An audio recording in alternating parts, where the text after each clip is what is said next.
All right, guys, hope everyone's doing well out there.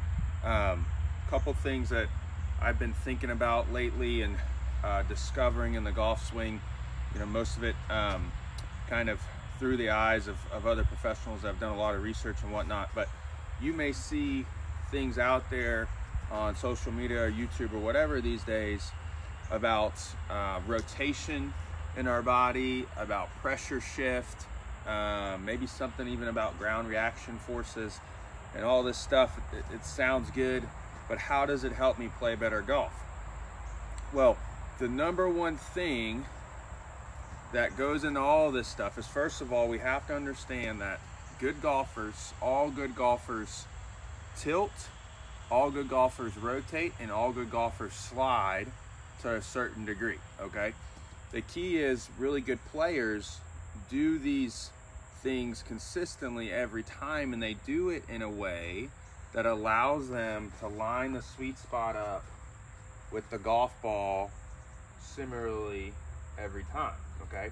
Now, the issue is if I have somebody that doesn't do one of these things well, right? If they don't rotate well, if they stop and come up this way, if they don't slide and tilt well, if they kind of come out of the golf shot with their body, then they're gonna have increased lowering of this trail arm.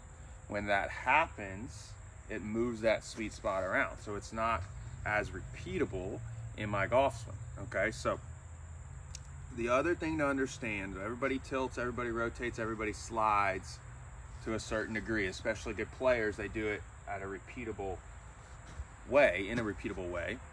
The other thing to understand is that the mass, my center of mass, roughly kind of around my belt buckle area here, it follows the pressure in my feet, okay? So if I have a pressure shift forward, that's gonna happen first, and then my mass is gonna move, which is pulling this belt buckle towards the target, which is allowing me to slide, tilt, and rotate the same way every time, okay? So if I don't know how to correctly shift my pressure, then I'm gonna have a hard time having repeatable movements into the golf ball, all right?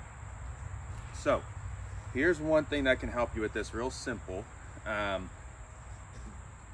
big thing that I see with high handicap players is they have a desire to look at the golf ball for a very long time, okay?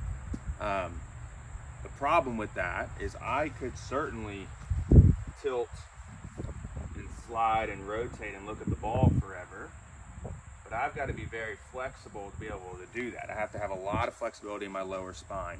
So what I want you to do is, actually, this is going to sound crazy to a lot of you, but I want you to hit some golf balls where you feel like your shirt buttons, your chest, and your eyes are moving to the target before impact, okay? So you could pick something out on the range or put a stick in front of you, and you want to see that object. Maybe it's a flag or a pole on the range where you hit balls, or a stick in the ground in front of you, and you want to see that before you feel contact, okay?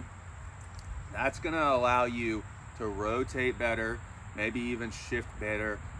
It's definitely extend better through the shot, because you're not going to be stuck here. When I'm stuck here, that I'm taking all this force in here and I'm lifting up out of it, and I'm having to extend my arms, okay? So if I can tilt and slide and rotate and get my eyes out, then I may have a better chance of hitting the ball a little bit better. Give it a go.